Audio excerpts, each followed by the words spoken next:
Hello, this is Dan Frievalt, and you are listening to the podcast From Nothing to Profit.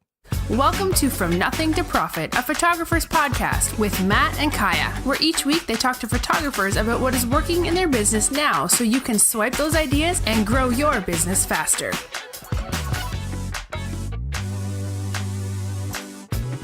Hey everybody, so Matt Hoagland here. I'm recording another podcast while I'm here at Sync, and I'm with Dan Frievalt here.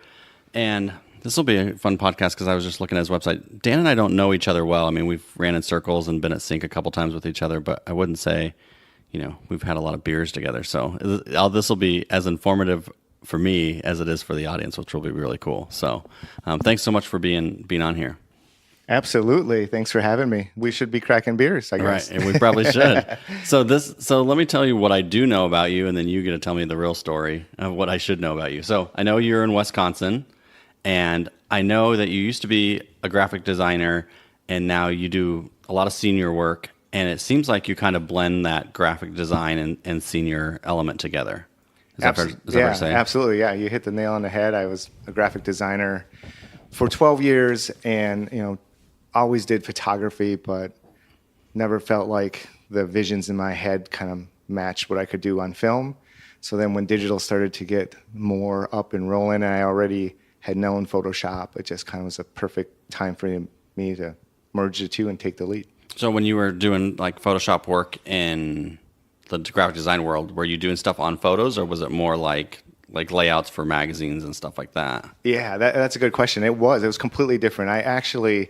I called myself a graphic artist, which is like a cool name, right. But really I took a lot of other people's work and got it ready for printing. And It wasn't offset printing, which is what are cool things like magazines and stuff. Yeah. Where I'm in the Midwest, it was a lot of it's called flexographic printing, which was like carton design, labels for ketchup and paper plates and things like that. So what was really cool is I knew the tools of Photoshop, but I didn't really work on that many photographs. Right. So it's cool to see how Photoshop can be used in like the CMYK world and then the photography world. It's two completely different worlds in one software. Yeah, it is pretty amazing. And it's really interesting because you talk to some people and they work in InDesign and different things like that, but it seems like Photoshop is it's so wide spanning that you can do full design work. I mean, obviously we all do that in our studio as well, but then you can actually retouch skin as well. It's pretty amazing stuff. Yeah. And video now, yeah, exactly. It's all in there. That's pretty amazing.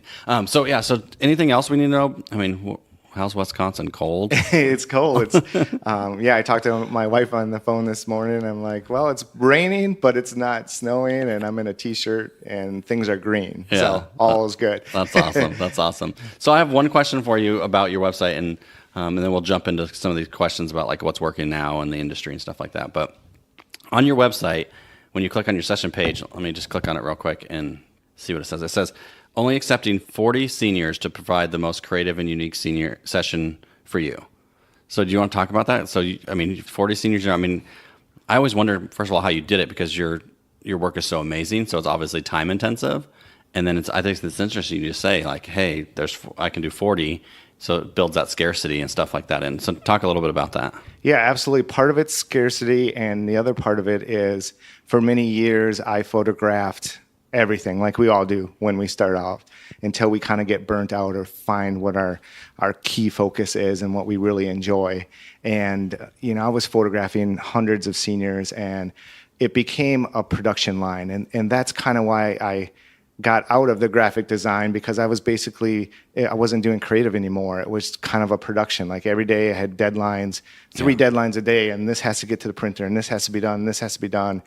And then when I got into photography, as I got busy, it started to be the same feel, and I got burnt out. I was just so I decided like, okay, I need to change something. Mm-hmm. So I need to raise my prices. I need to add scarcity and like only get the people who really want to invest in it. Yeah, because I was looking at your session.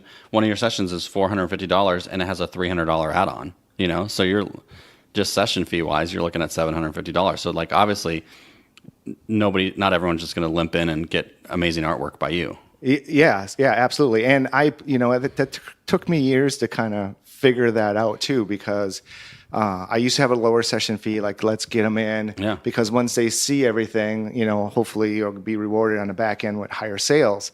And in theory, that kind of works, but it's also a business based off of hope as well. It is, yeah, and that works great for the beginning. But once I became more established, I realized that I needed to start doing minimum orders. Well, the minute I put minimum orders up, I found my sessions, people weren't booking me. Yeah. For whatever reason, that large minimum, and it wasn't large, it was like an $800 minimum. Yeah. And my average at the time was like $1,500. So to me, it was the same math. Yeah, but they looked at around a $200 session fee and a $800 minimum, and it scared them off. Yeah. So instead, what I found is actually what I did is it started slowly raising my session fee throughout the year. So, June, when I want to fill my schedule, the session fee was lower. And then as my schedule started to fill, I started to just naturally raise it because I'm like, I'm getting too many seniors. I can't keep up. Yeah. And then people just kept booking and kept booking. So all of a sudden I round up, at 450 was my sweet spot. Yeah, so it wasn't like one day I just said, I'm going to do 450. It was like I played with that number until people, kind of what I tell people is like, if every person calls and books with you, that's not necessarily a good thing. Right, exactly. Yeah. You may want to look at that a little bit differently. Yeah, I mean, it's a good thing, but you will be very tired at the end of the year. Right. Yeah. So I'm like, well, I'll just keep raising it until like every third call says no, and as long as I'm making enough and booking enough, then that's my sweet spot. So. And that's really good insight, because I think a lot of people we'll talk to you here at Sync and you'll say, I just charge $450 for a session and I have a $300 add-on. So, and they'll be like, wow. And they won't understand that that's market driven. Like you figured that out. Like you did less, you did more, you tweaked it until it was like, oh, that $450, I book about as many seniors as I want, and it's the right type of senior that I want, and that's, they shouldn't just, the advice would be that they shouldn't just go home and charge $450 for the session. They should start working theirs up until they find their sweet spot too.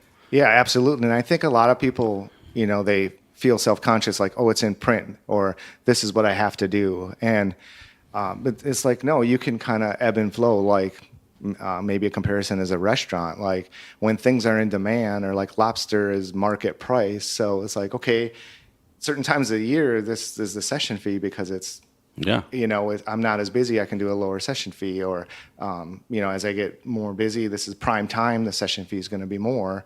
And don't be so caught up in like, okay, I set my session fee for the year, I have to stick with it. Yeah. Because if anyone calls, it's just like, well, that, they had a deal in that month, It's not like I feel like I'm ripping anyone off by adjusting it. No, that makes complete sense. I mean, it makes me think about the whole idea, like when we book airline tickets, like we're always like, our days are flexible, and then we like sit there and we scan and we're like, okay, we're going to leave on this day and come back this day because it saves us $100 or whatever. So there would be people, that would say, oh, okay, well, I want to get my pictures done by you. And they're like, well, let's do it in June, because it doesn't matter if we do it in June, July, or August, but let's do it in June because it's a little bit cheaper and we'll save $100. You know what I mean? And like, then they get to choose whether they want to save money, but then there's, it's just a different mentality. Like they're saving money, but they're not cheaping out on your services. You know what I mean? Yeah, absolutely. They're making a choice. So that's really awesome. Okay, so let's jump into the questions that we normally do for the podcast.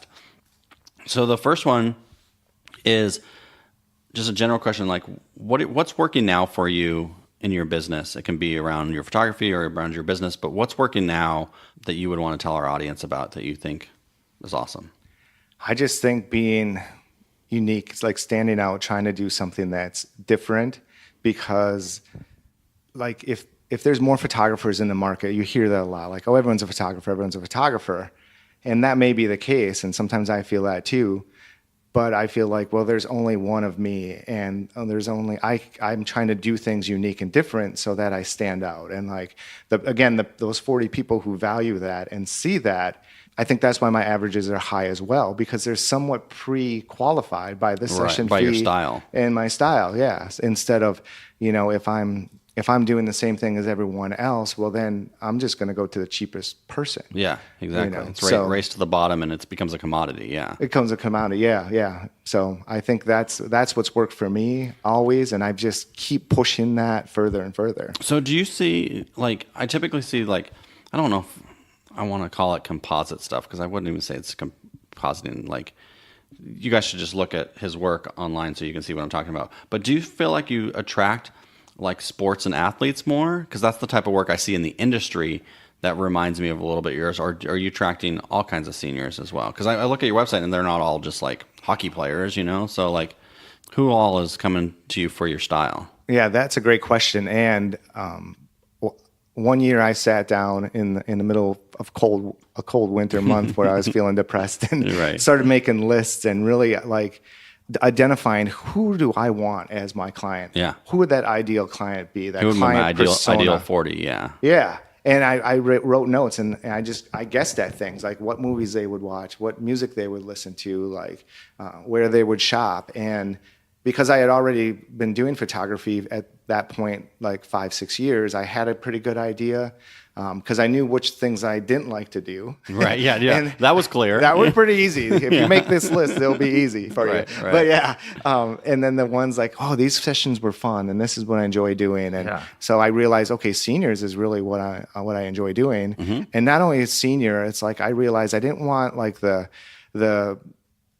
beautiful drama queen. It could be drama queen, like, Yeah. you know, whatever. It's like I want an athletic female Mm-hmm. who likes to maybe get glammed up. She doesn't get glammed up that often, Sure. but she's more like a tomboy athlete that can also transition into a cool look. And Yeah. and the same thing with guys. I want someone, you know, that has a hobby or a sport because they are into the session. Man, they're not just like, okay, mom said I Yes. got to get senior pictures Yes. done. So I think identifying that really clear for me, it was an athletic, sporty type person. Right.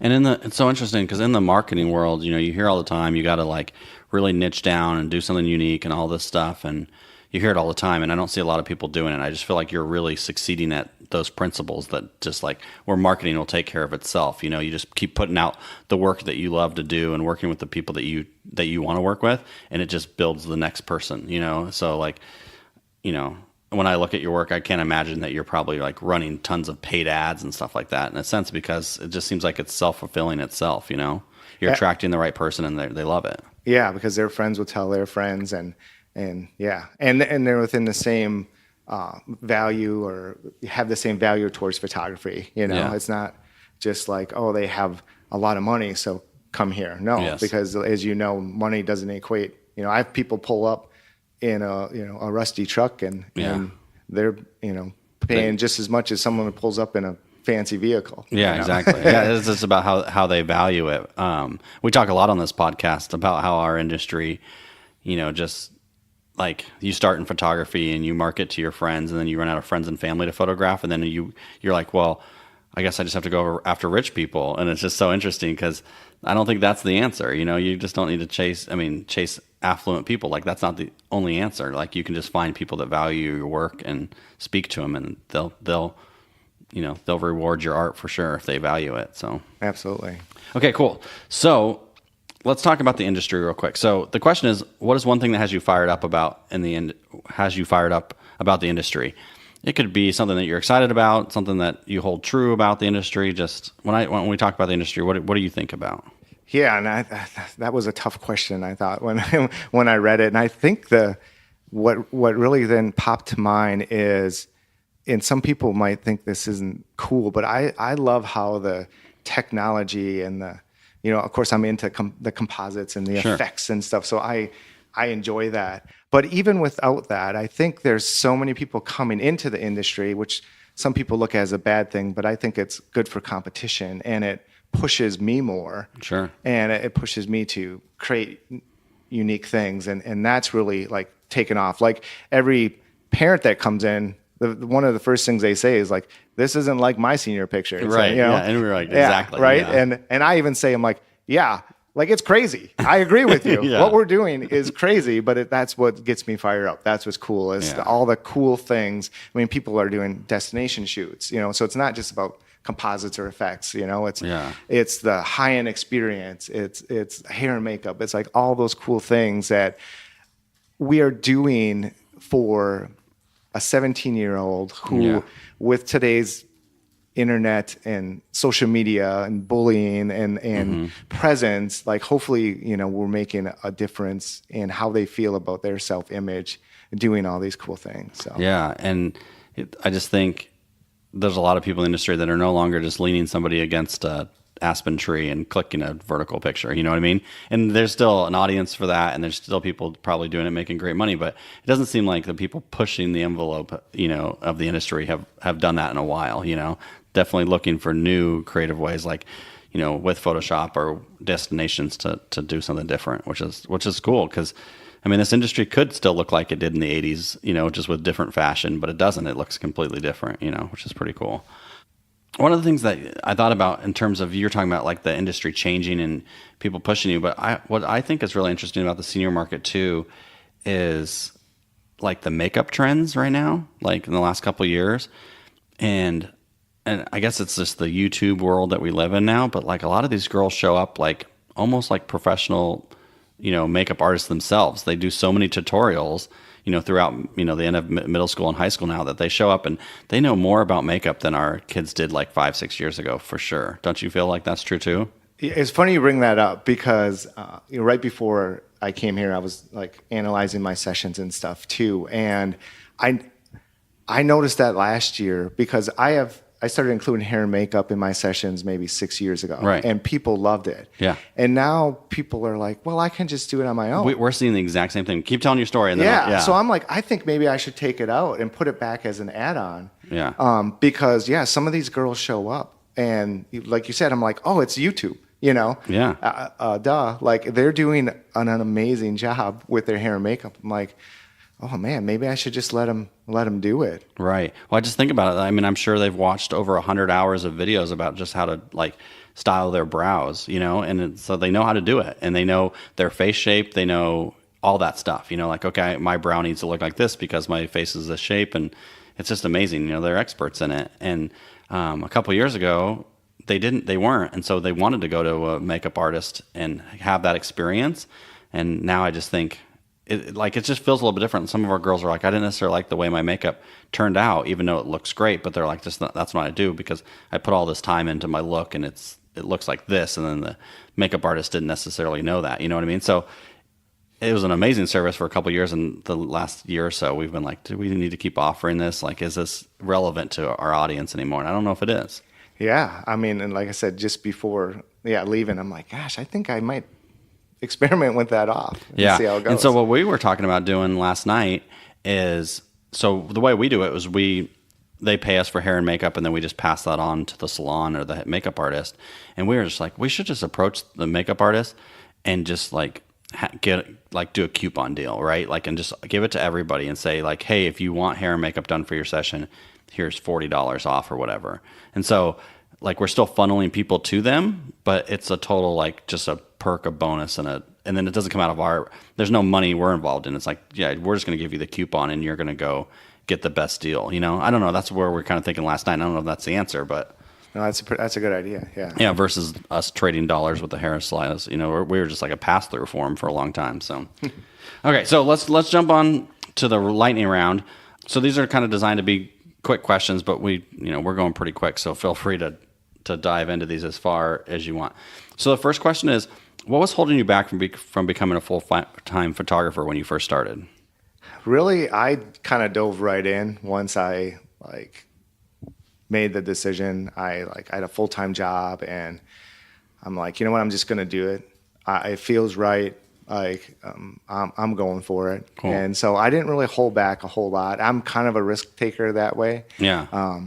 And so I'm just like, I'm doing this. And my thought was, if worst came to worst, I could always go back to my job. Yeah, Maybe right. that was like be a little egotistical, but then when the time came to tell them I was leaving, I'm like, oh man, what am I doing? And I'm like, okay, I'm giving my notice, and they're like, we're so happy for you, like you're gonna rock and all this stuff. I'm like, oh, okay, good. Then they would take me back, I think. Yeah, right. So that gave me some confidence. But yeah, I'm pretty determined. Like when I go, I go all out. So yeah. So there wasn't a lot holding back, which is cool. Yeah. Like, Yeah, I think some people take on risk better than others. Like I'm a risk taker. My wife Allison is not a risk taker. Like we are a good balance for each other. And you know what? To be honest, she's normally right, but but definitely I'm the risk taker in the relationship for sure. Well, we're similar because I wasn't married at the time, and now I'm married, and my wife Stephanie, she keeps me under wraps. I'm like, okay, I got this idea. And so she she balances me out. I'm still the risk taker, but she kind of reels me back in on a lot of things now. So, It's like you can't take 3 jumps in a week. Like just one a week would be fine. Kind of thing. Yeah. So so if you had $1,000 right now, if I gave you $1,000 and you had it to spend either here at Sync or wherever, but in the industry, where do you think you would spend that $1,000? Well, I'm kind of in a way am spending it here. I'm teaching a jump start class, but like last year I wasn't teaching. I came. Like to me, education is so important, especially when I'm doing it. I'm now in like my 13th year, so I've had pretty much all the equipment and things like that. So to me, the one thing that is constantly evolving and changing, especially with the senior market that I'm in, seniors are trending or trendy. Maybe that's not the right word, but you have to stay on top of the trends. Do you feel like every year feels like a totally different business sometimes? Absolutely. And that's why I tell my wife too. I'm like the beginning of the year is like the scariest time for me because I have this chalkboard in my studio where it says, "Welcome to your senior session." I write their name on and then they sign their name below. And it's kind of a metaphor or whatever, but it's like this time of year I wipe the slate clean and it's like, this is what I'm doing. Like every year I'm like brand new clients, and so I have to stay on top of things. And otherwise the chalkboard doesn't fill up. The chalkboard is empty and then the bank account's empty. So I think education is key and staying on top of the trends and picking up nuggets of information and implementing those in your businesses. Yeah. So let me bounce this idea off you real quick because it's about trends. So we do destination sessions and we travel, typically like 3-4 hours from our studio for these destination shoots, and they work out really well. So we did them. Let's see, if you're counting the kids that just are signing up right now. So 2 classes ago, it went pretty good, and then last year it wasn't as popular, and then this year it's extremely popular again. And so here's my philosophy about it, and tell me if you think I'm crazy or not. So let's see if I can do the math. So we're booking 2020 kids. So 2019 was not into it. 2018 was. So sometimes I think 2019 was not into the destination stuff because they watched 2018 do it and they wanted something totally different. So it's almost like not only do I want to like reinvent, what we're doing every year that's kind of resonate with them, but I also think I have to do like almost like a every other year rotation of stuff too, because the following class has always followed that class and they don't want to do the same thing. They're like, oh, we've seen what 2018 always has done and we're not going to do it the same way. I don't know. Like, do you think that there's something there? Or? I think so. And sometimes, you'll get that where it seems like seniors will come in and like, I want something completely different. Yes. But then they end up bringing the same outfits in and doing everything. And everything's kind of the same. And we as creatives think like we always have to outdo ourselves, but it doesn't also have to we don't have to reinvent the wheel, but that's an interesting point. And I think you said it well. Like, I don't know if it's an actual thing or if it's just me like being creative and bored and trying to like reinvent everything for no particular reason. I don't know. I'm just working on it right now in my head because I don't know. It seems like it's a thing, but I don't have a lot of data to like go off of, so. Right. And you talked to a lot of people. I talked to a lot of people, and 2019 seemed like a weird year for a lot of people. It did, and I'm like, maybe it was just a weird kind of class year, Absolutely. So maybe that's part of it too. Yeah, you never know. Okay, sorry, back to the lightning round. So now I give you that same $1,000 and you have to spend it, but what would you not spend it on? I wouldn't spend it on equipment. And I say that like, don't think like having more equipment is going to make you a better photographer. Right. I 100% agree. Yeah. So, I mean, if you need equipment, by all means, like get some things. A lot of people, I jumped on the Sony bandwagon a couple years ago. It was an expensive transition, but I did it because I really like that eye focus, you know, and my images weren't coming in focus with what I was doing, and other people were having the same problems. And I already had a Sony camera I used for vacation, a small one. So I had eye focus on there. I didn't even realize it. All of a sudden I'd start digging into menus. I'm like, oh, and I had a girl come over, I'm like a dancer, I'm like, jump in the air. And I was like, click, click, click, click. And I was like, oh my God, these are all in focus. Yeah, and I right. photograph a lot of dancers that are jumping and stuff. So for me, I'm like, okay, I'm making the transition. But, you know, I also started over in the photography industry with nothing. And so I had a bunch of equipment, and then I started over with a camera and a reflector. And I'm like, oh my gosh, what am I going to do? And, Right. and I realized that the equipment didn't make me. Yes. You know, and I missed some things, but I also realized that it made me a better photographer because I focused in on things. And then it became a challenge, a fun challenge. Like, how long can I go without buying lights? And Right. how my eye got better with seeing natural light and using that. And I had done natural light, and then I transitioned to off-camera flash. And I went back to natural light because it was kind of a necessity. Yeah. And now I have a bunch of equipment again. I'm like, I don't even use half this stuff. Yeah. Yeah. So I think the advice is like, just be careful. Like, make sure you're buying it because you actually need it, not because you're just like trying to buy one new thing. Because, you know, in our industry, the camera companies and the equipment companies are always marketing to us, you know, and they are always finding the best photos to put in front of you. And you're like, I want to do that, you know, and then you're like, well, that's only $800. I'll just purchase that thing. And then you're like, okay, I never use this, you know, so. Yeah, absolutely. And it kind of goes back to like the education, like, well, I think you're better off investing in education if you can, you know, than equipment. The hard part is when you invest in education, you see these speakers and like, oh, I want that now and I want that now. Yeah. You know, so it's like, oh yeah, you know, Right. Then you end up buying equipment too. Yeah, exactly. So it's hard to know where the balance is, but you know, I do see some people that get into the photography industry and spend $8,000-9,000 on equipment, and they don't even begin to know how to use it because they haven't even like dialed their style or anything like that. So I think you just got to be careful. Yeah. Oh, what is the best advice that you've ever received? Yeah, I think the best advice is just believe in yourself. I think as creative people, I talk to a lot of people and we have a lot of self-doubt. Yes. And it's like, oh, am I good enough? Or compare yourself to other people. And what it comes down to is, you know, people book me or they book you because of who you are. Yeah. They're not seeing who these other people are. You know, they're not comparing you to that. So, you know, you might be self-conscious. Like when I shoot, like I analyze everything. And I used to actually even say it in front of them, like, oh, we're viewing images. I'm like, oh, I should have moved your hand different, or this hair is flying. I'm ripping the images apart in front of them. Well, they're not going to buy it now. And Yeah, like, they would never have seen it. Yeah, like, what are you doing? Shut up. I'm like, oh yeah, you're right. Well, it's just like, you know, it's one of those situations where like you show people the pictures and they pick the one that you would probably the first one you would eliminate is the one that they actually buy, right? And it's just because you see different things than they see, and they're like, I love this picture, and you're like, yeah, that's the first one. That one barely made the cut, you know? So. Yeah. So just kind of, you know, believe in yourself and know that they hired you for you. And I think that's the best idea. And you get knocked down and you feel, you know, like, down on yourself, but they just like know that they're paying you and they love you. And they believe in you. Yeah. Yeah. That's really, really good. That's really good advice. What's one personal habit that you think contributes to your success?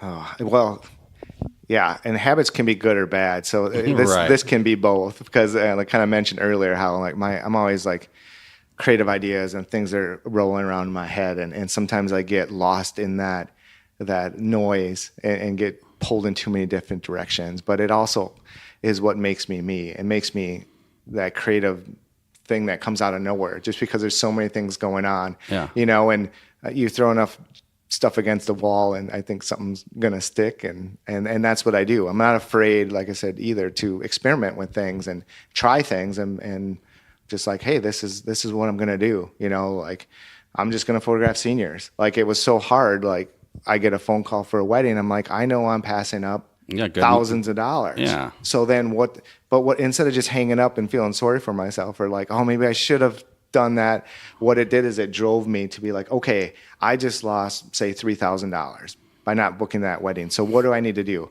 How many hours is that wedding would that have taken me? Well, if I took even a quarter of that time and focused, put it right in my calendar, like I'm going to mark it and I'm going to do these things that I would normally be doing at weddings, I have that time now. So don't just squander it. Like I'm going to do marketing so I get, X amount of seniors in to make that up. That makes sense. Yeah, that's that's a great driver because you could turn it down and go feel sorry for yourself and go drink a beer instead of, or you could like say, okay, I made that choice. Now I have 8 hours free. I'm going to go kick butt with that 8 hours, Right.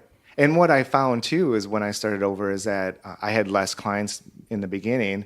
So I spoiled the heck out of them because I'm like, this is all I have. Right. I mean, I spent so much time with them and I pampered them and, and they loved it for me. And then I'm like, oh, well, they're rewarding me with large portrait sales.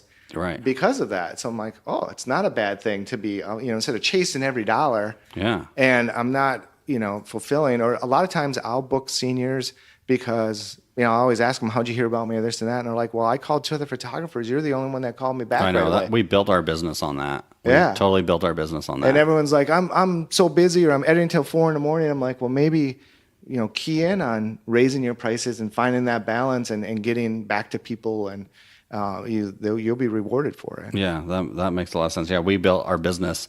We had one of the very first rules we put in our business, because you get into a market and you're like, all right, how do we differentiate ourselves? And of course, we're trying to do it with our photography and stuff. But one of the very first things we did was like, okay, we answer the phone and we call everybody back within 24 hours. And like that was not a normal in our market. And we booked so many people the first couple of years because that's all we did. Just call people back, and it was amazing. So yeah, that's true. And that could be your unique thing. It doesn't necessarily have to be, like I said earlier, like a composite or digital. Like your unique thing that makes you stand out is, hey, you call people back and you give them a nice little gift or. Yeah, it's amazing in this world, like how those little things that should just be standard are actually like really nice touch points now. It's amazing. What's an internet resource that you would recommend to our audience that you use for creativity or that you find yourself using all the time? Well, for creativity, I watch a lot of movies and a lot of Netflix. Mm-hmm. I always wanted to be like a movie maker. Like when I was a little kid, my creativity was like, I was like grabbing my mom's makeup and like doing horror makeup. Sure. And the old, I'm dating myself, the old VCR. We didn't have the beta, but the old VCR on your shoulder. On the shoulder, yeah. Yeah, and we were like filming things and I had blood and my mom would freak out because she'd come around the corner and I'm the youngest of 7, and mostly boys. And so she's like, oh, what happened now? Like she was kind of used to it, but kind of like, oh boy, Yeah. And so, yeah, I get a lot of inspiration from movies and things like that. As far as, industry stuff, there's so many resources out there. Yeah. I know I run like the Seniors Unlocked Facebook page. Sure. I try and do webinars and stuff to give back and, help those out that are starting. Yeah. Just like people had helped me out in the beginning. Like there's so many people who saw potential in me and, just going to state organizations and PPA, I feel like one-on-one stuff like in sync here is invaluable, as well as your state organizations, which are sadly, it hurts so bad to see that they are dwindling. Yeah. Because I think there's such a great resource. It was such a great resource for me. Us too, yeah. Yeah. So, yeah, all of that. Yeah, that makes sense. Do you have a book that you would recommend to our audience?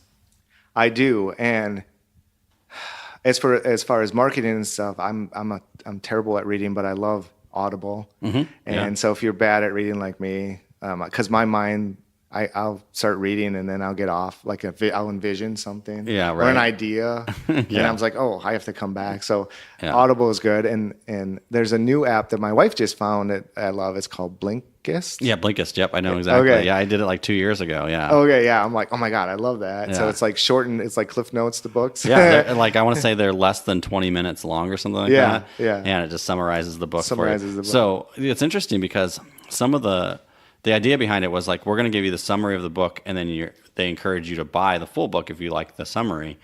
But there was a lot of the books I listened to, and I'm like, I don't need to buy this. Like that was good enough, Right, because when you really think about reading a book, you're like, what did I come away with? I came away with like these couple key points. Yeah, 1 or 2 big ideas. Yeah. And I even purposely listened to a few books that I had read all the way through to see like, oh yeah, that's pretty much, those are the points. So I kind of knew they were doing a good job, I guess, in my mind. But yeah, but to me, it's an easy read.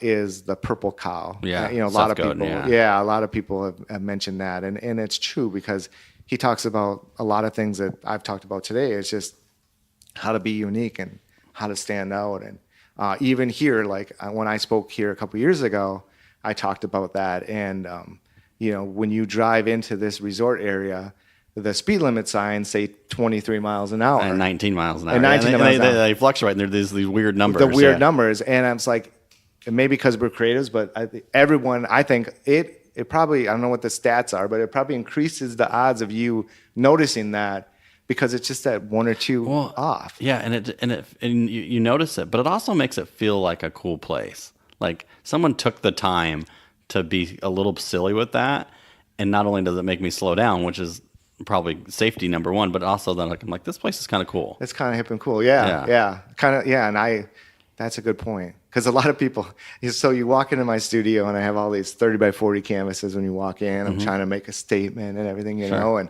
But sadly, the way my place is laid out, the door to the bathroom is kind of in the same area. So I'm like, well, I can't just have a normal bathroom sign. So I have everyone comments on it, like the girl is like crossing her legs, you know, and the boy is doing, so it's like, oh, they're like trying, and everyone comments on it. I know we don't have a visual here because of the podcast, but you can envision it, and it's just fun. Just fun, and it's kind of sets a tone, and I don't know if that's a good or bad tone. No, I think it's good because it just says like, hey, we don't take ourselves too seriously. Like, like this is going to be fun. This is going to be lighthearted.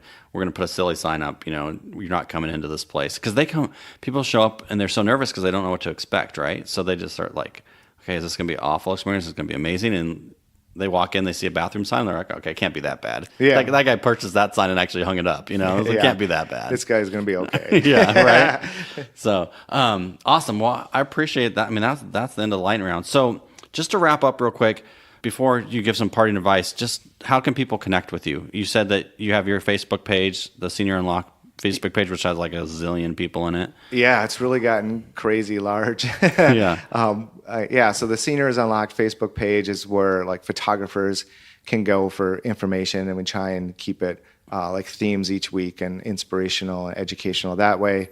My personal photography is just under my name, which is Frievalt Photography. All my social media, as far as my personal stuff like Instagram, Twitter, Snapchat, is just my name, Dan Frievalt. Okay. If you follow there, you'll see what I'm up to. Yeah, that's awesome. You guys got to check out his work for sure. So just to wrap up, parting guidance for the audience that's listening. Like, how would you summarize what we were talking about, or what would you tell them?